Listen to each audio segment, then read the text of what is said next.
Welcome back to Just Us Thinking. I'm your host, Rebecca. I'd like to welcome you back for part 2 of the Game Master Toolbox, and we'll throw you back over to the boys. It's got the sticky pages.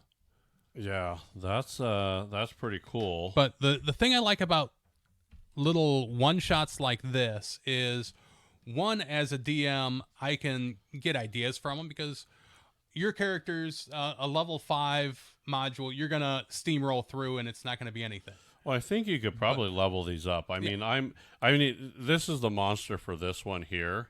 And there's a stat block, but it's not unheard of to say, you know, this one's pretty easy. I'm going to quickly up this and basically make it a little tougher. So just because it says level 5 doesn't mean that you can't up the ante. And then, there's a bad guy, there's a magic item, the same thing. Wow. And that's exactly what I was going to get to, is you can take something like this and scale it up or down to your party's level.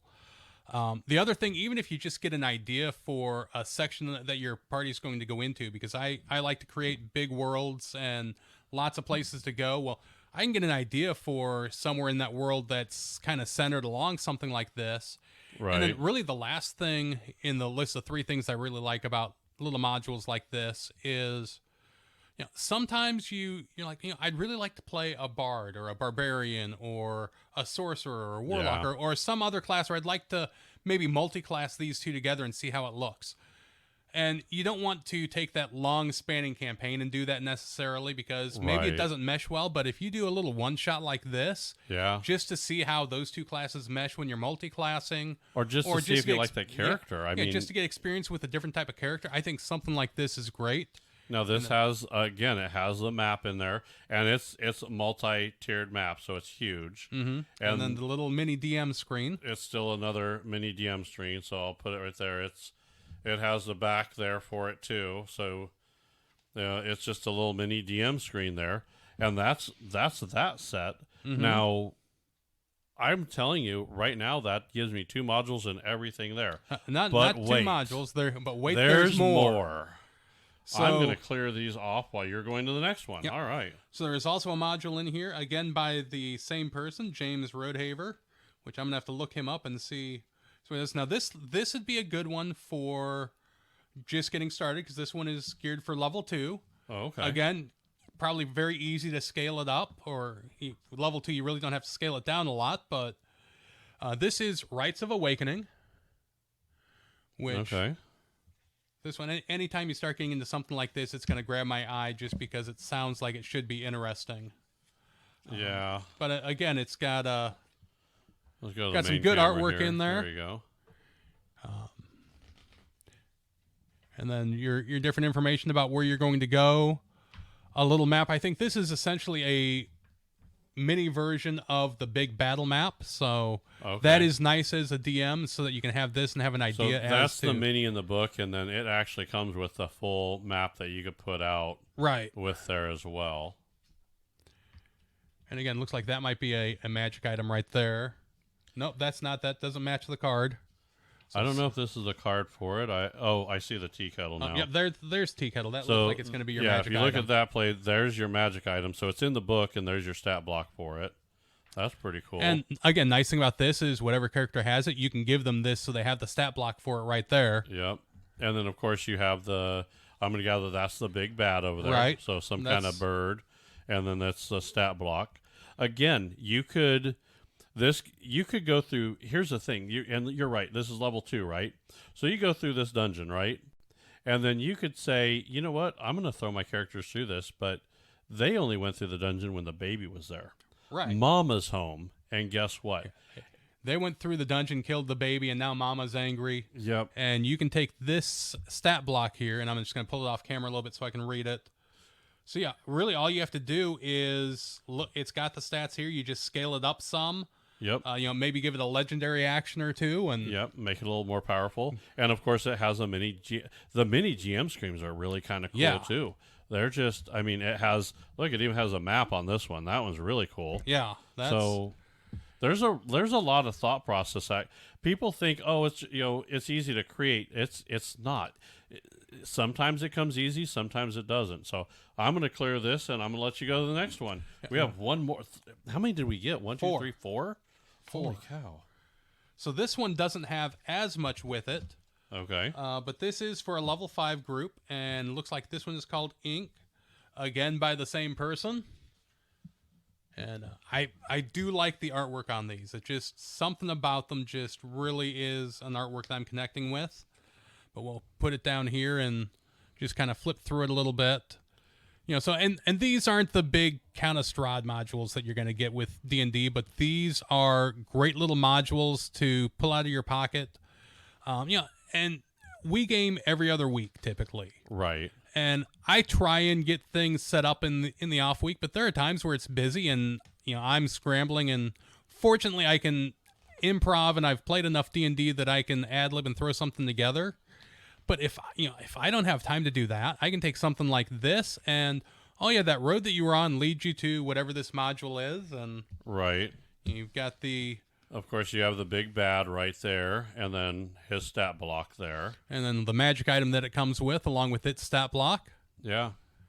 So now these are good for, like, if you're learning to GM, this is actually really good for you too, because it does give you the tools necessary to run a one shot. Right. Now, if you're running a quick campaign, and especially if you're new or you have a couple new players, if you want to give them a taste, I will tell you, you don't want to give them a taste at level 1. No. Bump them up to level 5 and run them through one of these, or bump them up to the appropriate level for this. Run them through it and see how they like it. They may go, "Oh my God, this is great. Okay, let's go into a major campaign if you want to do that." Right. And the campaign that we have going, that started off as a one shot just to get my girls and Mikey a little bit of experience in it, and you kind of liked where the story was going based on that one shot, so we expanded the world. But to me, the great thing is I can probably take all 4 of these modules and build them into that world somewhere if I wanted to. Scale the level if need be. Yeah. But even if we just decided, like when you're going to run your campaign, which is going to be here in the near future, I hope. Yeah. If in between, let's just say you're not quite ready, but we're at a good stopping point in my campaign, we can run through a couple of these. Everyone other than the 2 of us really only has experience with 1. Mikey has 2 because he died. So different classes. This can be a good way to expose them to those other classes to see, oh, maybe you want to do this. Because I know one of my girls is, she likes that Rebecca's a druid and what she can do. So, and Rebecca is going to take the cleric that this girl has. So really, they're just going to flip-flop. Right. But this might be good to expose them to something else. I know my other girl wants to potentially play a wizard. Yeah. Which there's a lot of work that goes into playing a wizard and keeping track of stuff. So this might be good for seeing if that's what she really wants to play, or maybe she wants to do something different.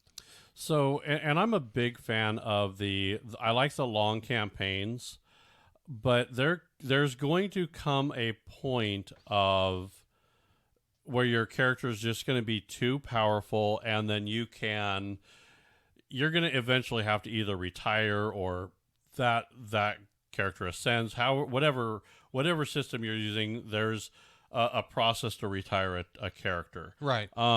So and this is an idea, and I'd like to throw it out there with you just because we're talking about it. It would be nice if, while we're running these characters, you're going to get apprentices, you're going to get henchmen and other stuff like that. Mm-hmm. What if we Batman it? What if you want to Batman it and say, you know what, I can't be Batman forever, so I'm going to pass the torch to a predecessor. Mm-hmm. So you may be able to find a henchman, write that character up that you want to play, and then, of course, while you're still playing your main character, your henchman needs to be leveling up. So now we're at a campaign where if there's some spells that my character wants to spell, he's a sorcerer. Mm-hmm. If there's some spells he wants to do, he has to take a year off because he has to do that spell over and over again. So what do you do in that situation? Do you say, okay, we're not going to go any further? Or do you say, okay, while that character's leveling up, you have an apprentice, or you have this person that you're going to now play that's going to kind of work with the group.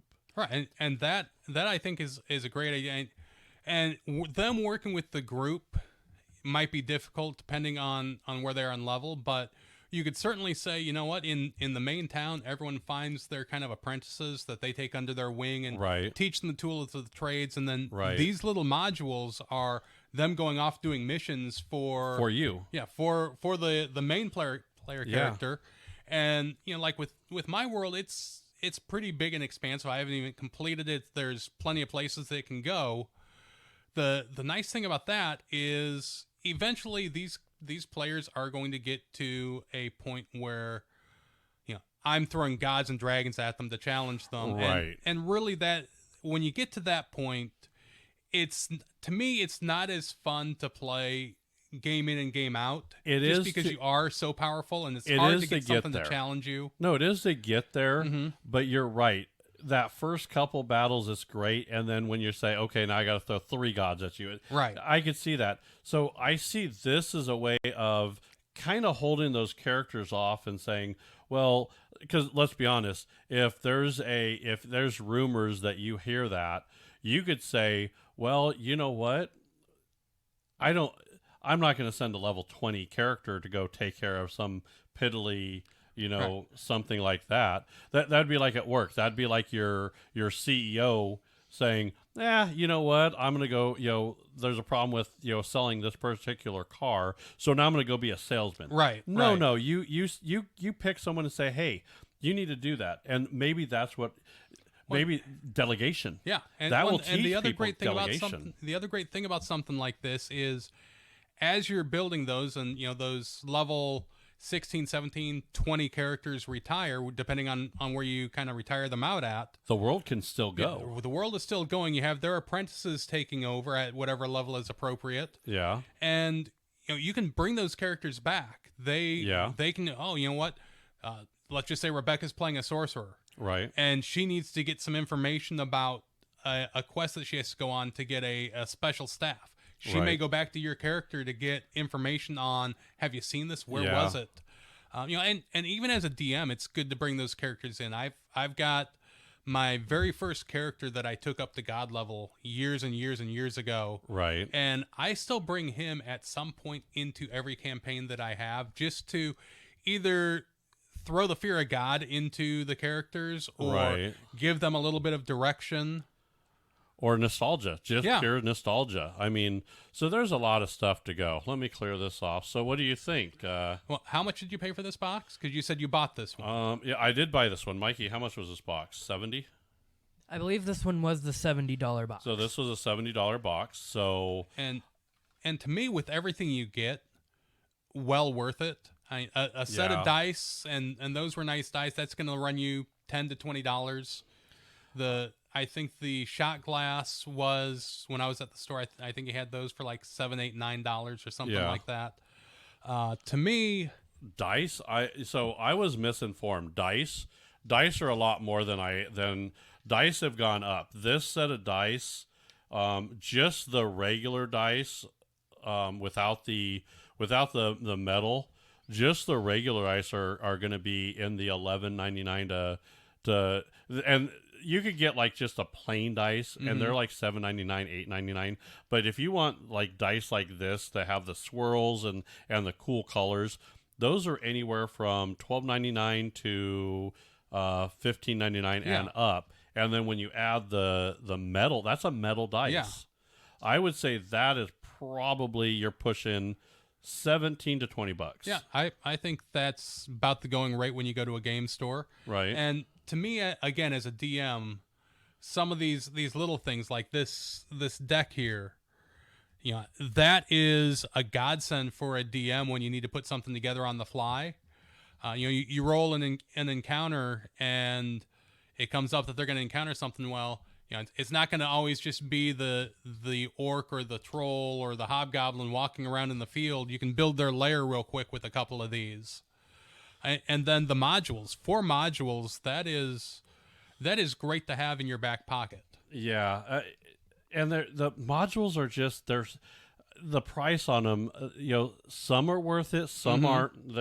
They're kind of all over the place, and because this has such a variety, it just kind of stands out. So with everything that this has, I'm kind of throwing everything up there.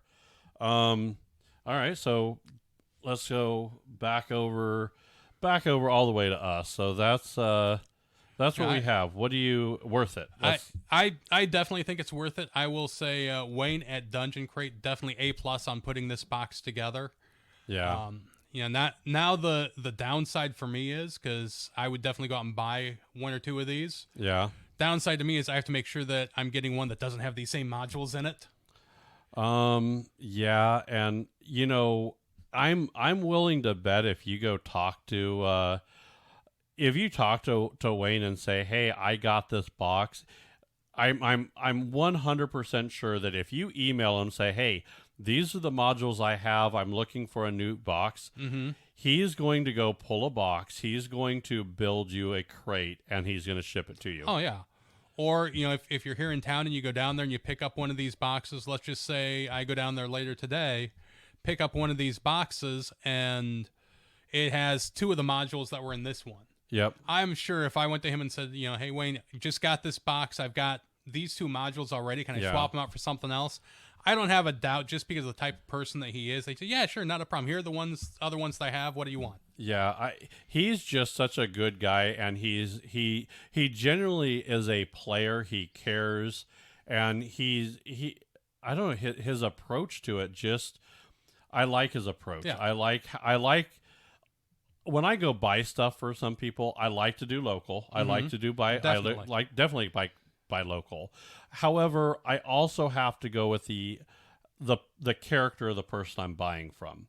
I have been to local shops. I've walked out of local shops. Mm-hmm. I walked into there. He's very inviting. He's very welcoming.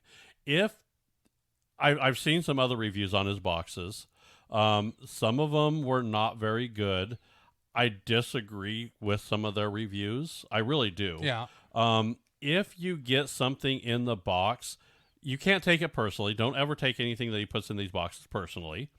He is putting what he thinks is best. And if you don't like something, if you just say, "Hey, can I swap this out?" or "Hey, I don't like this in the box," and you have a subscription there, he might put a note and say, "You know what? This guy doesn't like this and this.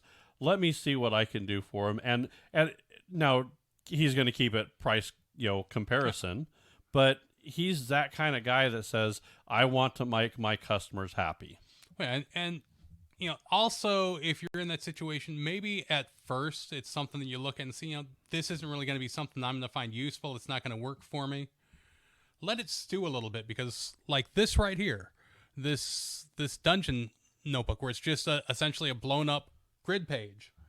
At first I thought that is completely pointless, but the more I thought about it, the more I thought I can use this for things. There are things that are going to be real helpful with this. Yeah. And the other thing I like about Wayne is the girls and I went down there last week. Right. And talked to him a little bit, and I've visited other game stores in town. He doesn't want to be that I've got a huge amount of stuff and it's all going to blow your mind because there's too much to choose from, and it's just he's a store. He wants to be more connected with the community. Yeah. The other store that I went into, they're still trying to get live table games going on the weekends, and I had asked them if they were interested in someone running a game. "Oh yeah, sure. Write down your name and your information." That was, I think we're going on 6 months ago. Haven't heard peep from them. And as far as I know, they just have the one game running that they've had running for a while, and it's not a D&D game. It's I forget what it is, but I want to say it's something with Pokemon. Okay. Wayne, I'm down there. He's telling me about the games that they run. He's got 2 big tables set up in there to run games on weekend. And Yeah. Come on down, play. You can run a game if you want, whatever. And for a DM running a game down there, he's got everything that you need, so you don't have to worry about taking all of your stuff there. I like the personality. I like what he does. I took the tour of the place. The place is great. He really has a passion for this. And I will tell you, if there's something you don't like, don't just bitch about it. Say something to him. Yeah. Say, "Hey, I didn't like this, but I like this." Don't go. I hate when people do that. They like to just trash people and say, "Well, I didn't like this and it's garbage and blah blah blah." Not everything's garbage. You like some stuff. Yeah. And now, Chad, I opened the other boxes and I showed you this, and you kind of the first thing you said meh, and I said, what are you kidding me? That I could do it for this, and then all of a sudden you're like, well, yeah, you're right, and then you stewed on it like you said. And now you're like, man, and I'm still coming up with ideas. I'm like, that's you could cut here, draw your room here. You could do that. You could sit there and you could say, well, these are the suites are going to be this, what they're going to look like. They're going to be this.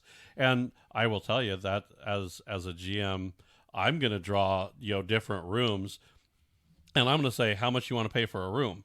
And I'm going to have more luxurious rooms on there. Oh, yeah. And if you're going to buy the cheap room, you're going to get the cheap piece of paper. Right. If you're going to get the expensive, you're going to have a bath and all kinds of stuff. I could see so many uses. And even this, going back to kind of the idea with these cards, you make your own dungeon and you've got your piece of graph paper there. Yeah. And you don't want to show it to the players all at once or try and mask it off with paper. You do a room by room with this and you're good to go. I didn't even think of that. That's perfect. Yeah. Holy cow. All right, I'm giving it I think it's a 10 out of 10. I knocked out of the park. And the last thing I'll say about the Dungeon Crate shop, for those of you that are here in town, to me, when I walked into it, it almost felt like if you're in the D&D world and you're walking into a magic shop. You did get that feel. You did get that feel. It's got little knickknacks here and there. Yep. It looks like, a haphazardly old wizard kind of threw together a magic shop because he wanted to sell his wares. And it did. And you when you walked in there, you're welcomed. I can't say enough about the shop. And if you're not in Omaha and you don't get to go to the shop, these crates he ships. That's what they're designed to do. That's how he got his start. He opened up the storefront because he wanted to have a place that people could come into that are in town. So I don't know. I say A+. I'd give him a big shout out. So now with us, if you're interested in listening to more on Just Us Thinking, you could visit us on all the social media platforms. That's Facebook, all of those, Rumble, YouTube. You could watch us, and then we're on all the podcast players. Now you took a hiatus here from podcasting a little bit. I did had some things going on that kept me from it, but I am on the majority. I'm going to be setting up on Rumble and a couple other ones here shortly. But as far as the main podcast players, I'm on there. The Proud American Patriot podcast, definitely very different than what's here. It's a little bit edgy, a little bit a lot political. Oh yeah. I'm just kind of giving my thoughts on things. We also do some pew pew stuff. And oh yeah. So now you're working on a couple unboxing videos and stuff for the Proud American Patriot too, right? Yep, I'm going to do one. I just picked up a new pew pew that's going to be my probably everyday carry for concealed carry. So going to do not really an unboxing because you want to handle that firearm before you decide to purchase it. But it's going to be kind of a first impression review type thing. Okay. So always more stuff to come from Just Us Thinking, and there's definitely going to be more stuff from the Proud American Patriot because guess what, people? He's back. Yep. And he's here to fuck up your world. I'm back, and I'm going to come out on fire. So, all right, I think that'll be our show. You want to take us out? All right. Well, thank you everyone for listening, and have a great day.